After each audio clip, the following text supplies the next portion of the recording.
Kerala TV അവതരിപ്പിച്ചുകൊണ്ടിരിക്കുന്ന കണ്ണാടിയിലൂടെ എന്ന പരിപാടിയുടെ പുതിയൊരു എപ്പിസോഡിലേക്ക് ബഹുമാന്യ പ്രേക്ഷകരെ ഹാർദവമായി സ്വാഗതം ചെയ്യുന്നു. കുറച്ചു നാളായി ജനങ്ങൾ ചർച്ച ചെയ്യപ്പെട്ടുകൊണ്ടിരിക്കുന്ന വിഷയം തന്നെയാണ് ആദ്യമായി കണ്ണാടിയിലൂടെ നോക്കിക്കാണാൻ ശ്രമിക്കുന്നത്. അത് ഇപ്പോൾ തന്നെ പ്രസിദ്ധമായ അല്ലെങ്കിൽ കുപ്രസിദ്ധമായ ശബരിമല സ്വർണ്ണ കവർച്ചയാണ്.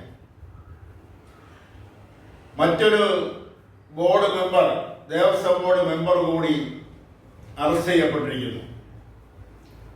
ഇതിനു മുമ്പ് അറസ്റ്റ് ചെയ്യപ്പെട്ടവരിൽ നിന്നും വ്യത്യസ്തമായ സാഹചര്യത്തിലാണ് ഇപ്പോൾ അറസ്റ്റ് ചെയ്യപ്പെട്ടിരിക്കുന്ന ബോർഡ് മെമ്പറായ ശങ്കരദാസിന്റെ അവസ്ഥ. അദ്ദേഹം അബോധാവസ്ഥയിൽ ആശുപത്രിയിലായിരുന്നു. ആ ആശുപത്രിയിൽ ചെന്നാണ് ഉത്തരവാദിത്തപ്പെട്ട മജിസ്ട്രേറ്റും പോലീസ് ഉദ്യോഗസ്ഥരും ചെന്ന് അറസ്റ്റ് രേഖപ്പെടുത്തിയിരിക്കുന്നത്. അറസ്റ്റ് രേഖപ്പെടുത്തുമ്പോഴും ഇപ്പോഴും അദ്ദേഹം അബോധാവസ്ഥയിലാണെന്നാണ് ആ ആശുപത്രിയുടെ മെഡിക്കൽ റിപ്പോർട്ടിൽ പറയുന്നത്. ഇനി പലരും അറസ്റ്റ് ചെയ്യപ്പെടാനിരിക്കുന്നു. അന്വേഷണം മുൻ ബോർഡ് മെമ്പർമാരായ മലയാറ്റൂർ പ്രയാർ ഗോപാലകൃഷ്ണൻ, അജയ് തറയിൽ തുടങ്ങിയവരിലേക്കും സംശയത്തിന്റെ ചൂണ്ടുവരൽ ഊന്നിയിരിക്കുകയാണ്. അതുകൊണ്ട് തന്നെ കോൺഗ്രസിന്റെ ഐക്യ ജനാധിപത്യ മുന്നണിയുടെ കൺവീനർ, UDF-ന്റെ കൺവീനർ അടൂർ പ്രകാശ്, മറ്റൊരു പത്തനംതിട്ട MP ആന്റോ ആന്റണി, ഇവരെല്ലാം സംശയത്തിന്റെ നിഴലിൽ ആയിട്ട് ഒരാഴ്ചയിലധികമായി. കേസിലെ പ്രധാന പ്രതിയായ പോറ്റിയും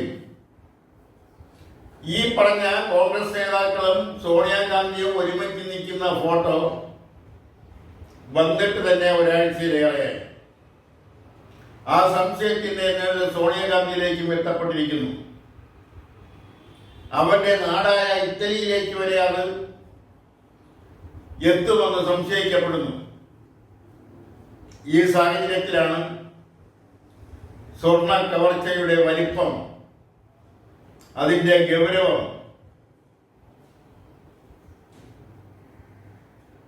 ജനങ്ങൾ ചർച്ച ചെയ്യപ്പെടുന്നത്.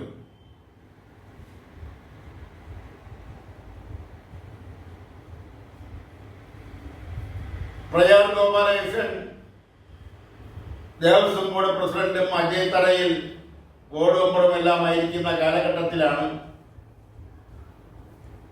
കൊടിമരത്തിന്റെ മുകളിൽ സ്ഥാപിച്ചിരിക്കുന്ന വാജി വാഹനം എന്ന് പറയുന്നത് അയ്യപ്പന്റെ വാഹനമായ കുതിരയാണ്. ആ കുതിര മാറ്റി ആ വാദ്യവാഹനം പഴയതായതുകൊണ്ട് പുതിയത് സ്ഥാപിക്കുന്നതിന് വേണ്ടിയാണ് ആ വാദ്യവാഹനം അവിടെ നിന്ന് മാറ്റിയത്, അവിടെ നിന്ന് എടുത്തത്. ആ എടുത്തതിൽ അത് എന്ത് ചെയ്യണമെന്നതിനെ കുറിച്ച് അന്നും ഇന്നും തർക്കം നിലനിൽക്കുന്നു. അത് ദേവസ്വം ബോർഡിന്റെ സ്വത്തായി കണക്കാക്കി ആ നിലയിൽ അത് സൂക്ഷിക്കണമെന്നാണ് ദേവസ്വം ബോർഡിന്റെ മാനുവലിൽ ഉള്ളതെന്നാണ് പുറത്തുവരുന്ന റിപ്പോർട്ടുകൾ സൂചിപ്പിക്കുന്നത്. എന്നാൽ അത് പ്രയാർ ഗോപാലകൃഷ്ണനും അജയ് തറയിലും കൂടി അത് അന്നത്തെ തന്ത്രി രാജീവ് കണ്ഠരർക്ക് കൈമാറുന്ന ഫോട്ടോ ഇതിനകം തന്നെ എല്ലാ മാധ്യമങ്ങളിലും വന്നു കഴിഞ്ഞതാണ്. അതുകൊണ്ട് സ്വാഭാവികമായും അവരെ ചോദ്യം ചെയ്യേണ്ടതുണ്ട്.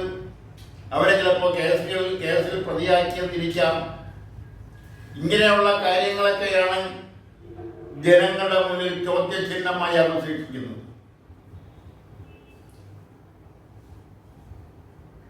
അതുകൊണ്ടാണ് ഈ ശബരിമല സ്വർണ്ണ കവർച്ച ഇത് ഇന്നും ഇന്നലെയും തുടങ്ങിയതല്ല. ഇത് തുടങ്ങിയിട്ട് കാലങ്ങളായി കാണും. വിലപിടിപ്പുള്ള പല സാധനങ്ങളും അവിടെ നിന്ന് ഇതിനകം തന്നെ നഷ്ടപ്പെട്ടിരിക്കാം.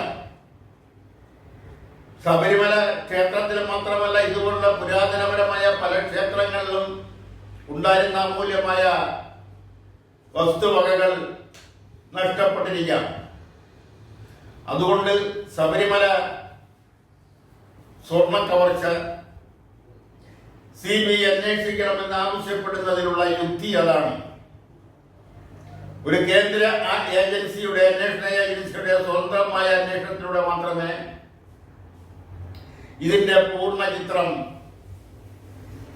പുറത്തു കൊണ്ടുവരാനും അതുവഴി കുറ്റക്കാരുടെ പേരിൽ നടപടി സ്വീകരിക്കാനും കഴിയൂ എന്ന് ജനം പറഞ്ഞാൽ, ജനം വിശ്വസിച്ചാൽ,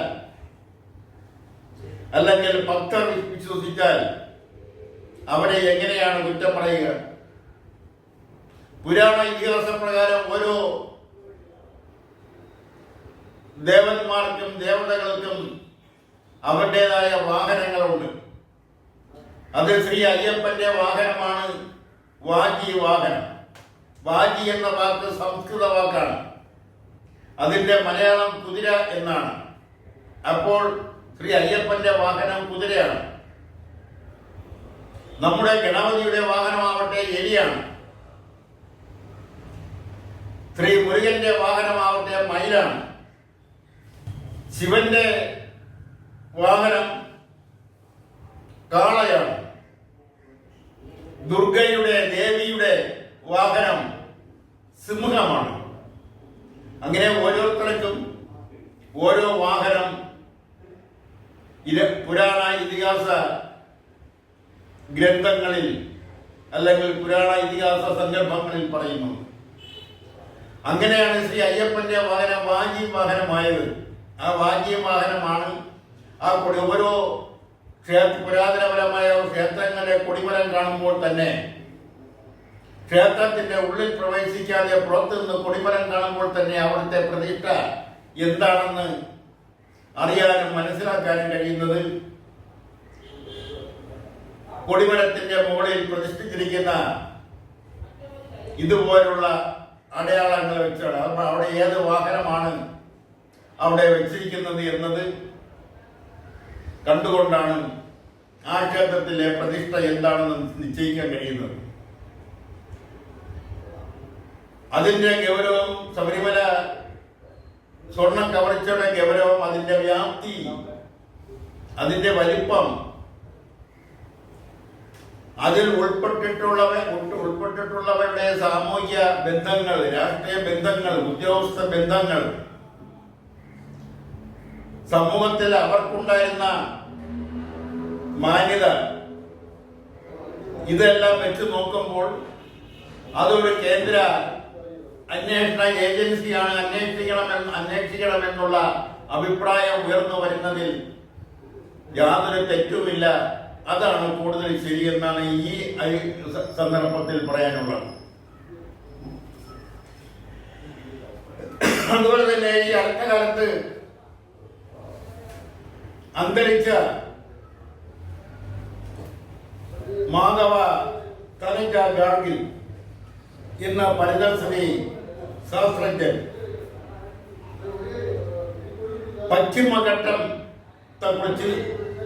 പശ്ചിമഘട്ടത്തെ അതിലോലമായ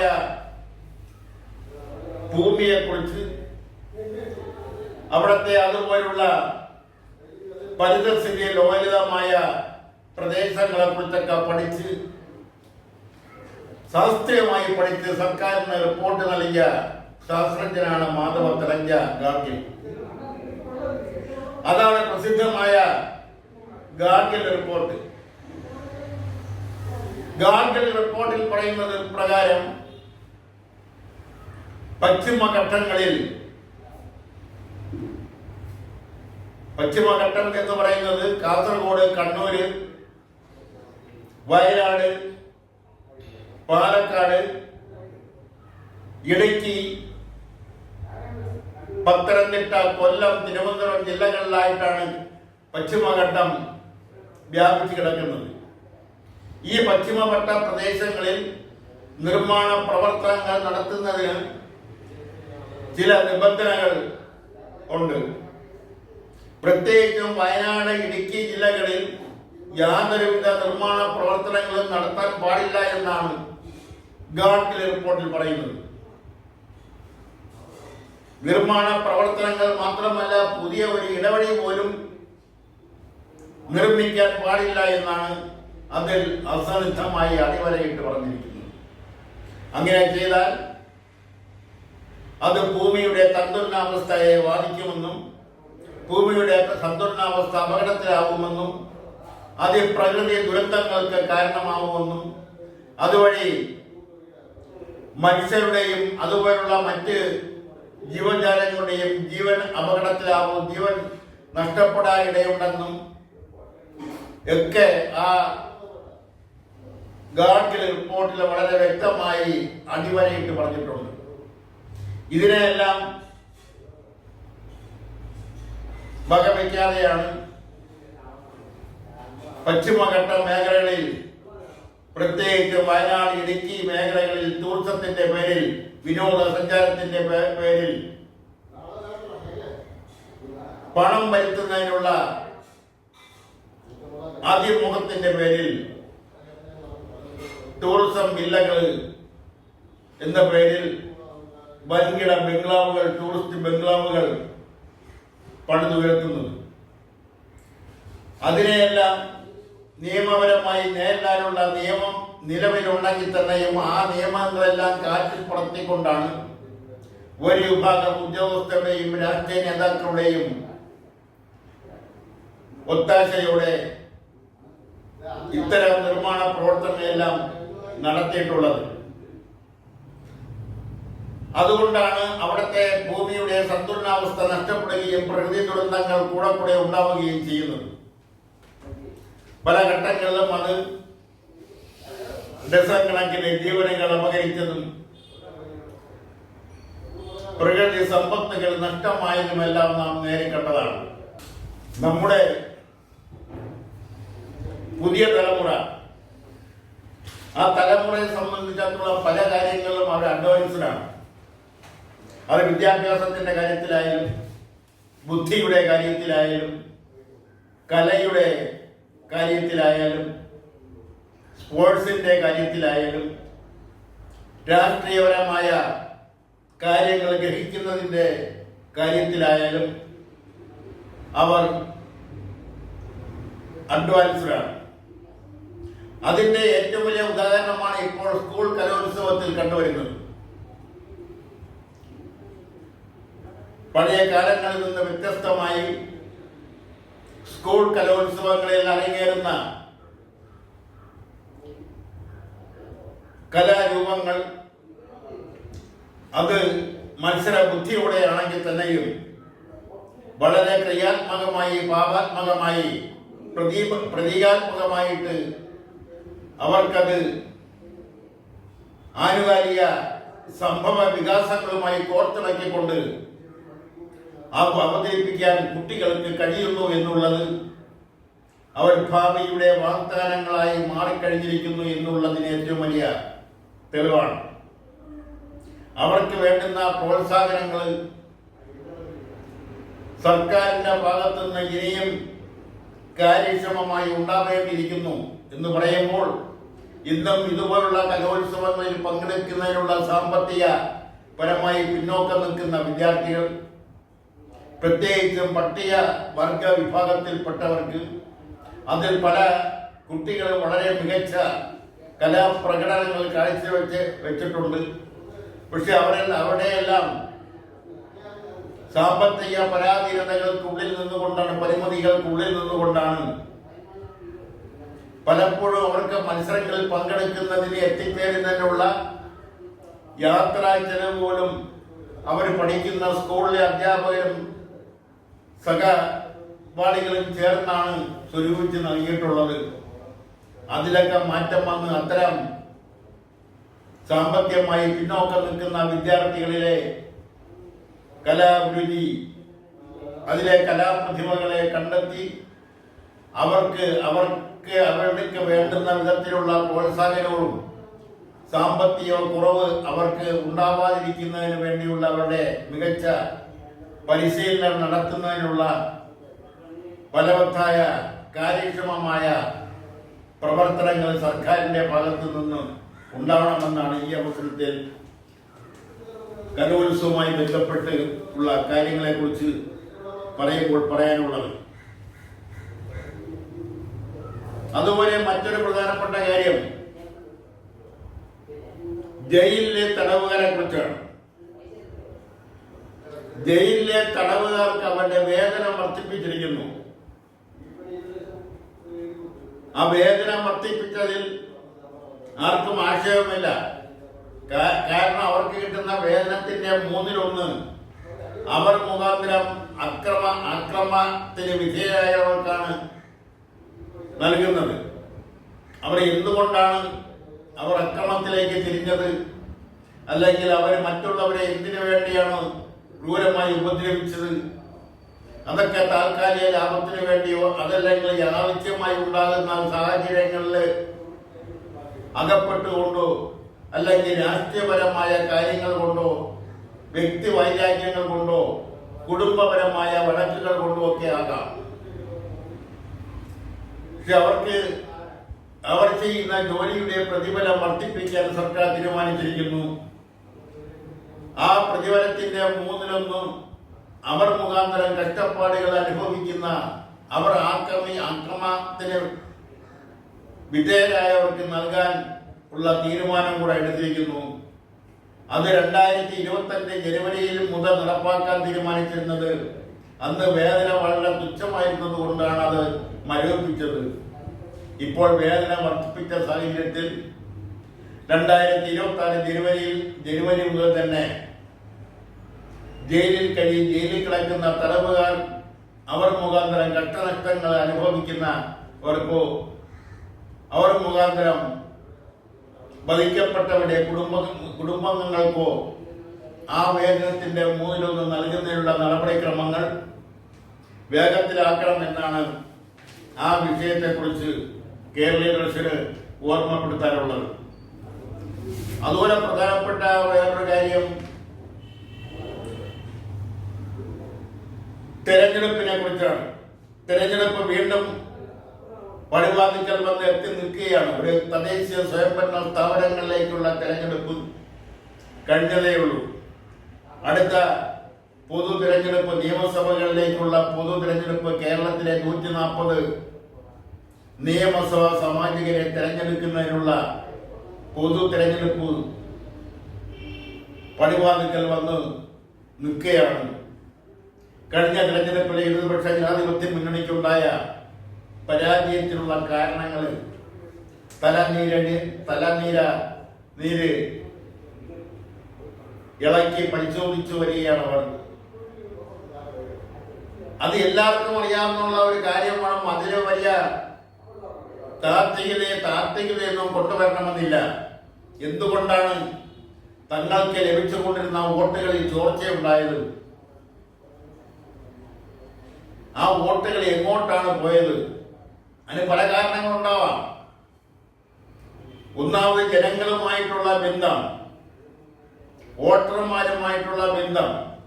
മുമ്പെല്ലാം ആണെങ്കിൽ താഴെ ഘടകങ്ങളുമായിട്ടുള്ള മുകൾ തൊട്ട് ഉപരിഘടകങ്ങളുമായിട്ടുള്ള നിരന്തര ബന്ധം.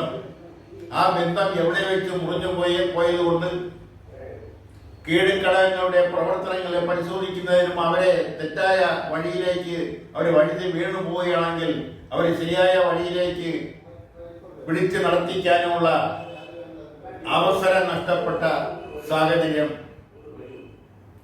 പലരും സുഖലോലുപരായി മാറിയതിന്റെ ഫലം ഭരണത്തിന്റെ ശീതളഛായയിൽ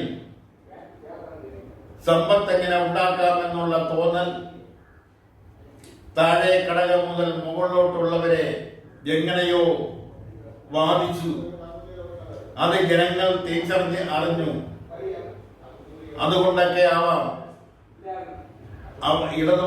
LDF കിട്ടേണ്ടിരുന്ന വോട്ടുകളിൽ വിള്ളലുണ്ടായത്. അതിന് വലിയ താത്വികമായ പഠനത്തിന്റെ ഒന്നും ആവശ്യമുണ്ടെന്ന് തോന്നില്ല. യാഥാർത്ഥ്യം തിരിച്ചറിഞ്ഞുകൊണ്ട് ആ തിരുത്തുകയാണ് വേണ്ടത്. അതിലേക്ക് കൂടുതൽ കിടക്കുന്നില്ല. അത് ശരിയാവാത്ത ഒരു സാഹചര്യം ഉള്ളത് കൊണ്ടാണ് അതിലേക്ക് കൂടുതൽ കിടക്കാത്തത്. മറ്റൊരു കാര്യം എടുത്തു പറയാനുള്ളത്, കണ്ണൂർ ആറളം ഫാമിലെ 60 കുടുംബങ്ങൾ പട്ടിക വർഗത്തിൽപ്പെട്ട പണിയർ സമുദായത്തിൽപ്പെട്ട 60 കുടുംബങ്ങൾ അവർ താമസിക്കുന്ന വീടുകളിൽ മേൽക്കുരയില്ല, വീടുകളിലല്ല താമസിക്കുന്നത്. അവർ ഒരു പുഴയുടെ തീരത്താണ് അവർ അന്തി ഉറങ്ങുന്നത്. അവിടെയാണ് അവിടെ ആഹാരം വെച്ച് കഴിക്കുന്നത്. സർക്കാരിൽ നിന്ന് കിട്ടുന്ന റേഷൻ, അതാണ് അവരുടെ പ്രധാനമായ ആഹാര മാർഗം. പലതുകൊണ്ടും കേരളം മുന്നോട്ട് പോയിക്കൊണ്ടിരിക്കുന്നു നമ്മൾ അഭിമാനിക്കുമ്പോൾ ഇത്തരം കാര്യങ്ങൾ കണ്ടില്ലെന്ന് നടിക്കുകയോ അല്ലെങ്കിൽ അവിടെയെല്ലാം വേണ്ടപ്പെട്ട ഉദ്യോഗസ്ഥരുടെ അനാസ്ഥ കൊണ്ടോ അശ്രദ്ധ കൊണ്ടോ അല്ലെങ്കിൽ പിടിപ്പുകേട് കൊണ്ടോ ആകാൻ ചിലപ്പോൾ ഇങ്ങനെ ഉണ്ടായിട്ടുള്ളത്. എങ്കിൽ തന്നെ ആ പ്രദേശത്തെല്ലാം ഉള്ള രാഷ്ട്രീയ പ്രവർത്തകർ ഇത് കണ്ടില്ല എന്ന് നടിക്കുന്നത് കുറ്റകരമായ അനാസ്ഥയാണ്. അടിയന്തരമായി അവരുടെ കഷ്ടപ്പാടുകൾ അത് ഇനിയെങ്കിലും മാറ്റിയെടുത്ത് അവരെ മുഖ്യധാരയിലേക്ക് കൊണ്ടുവരുന്നത്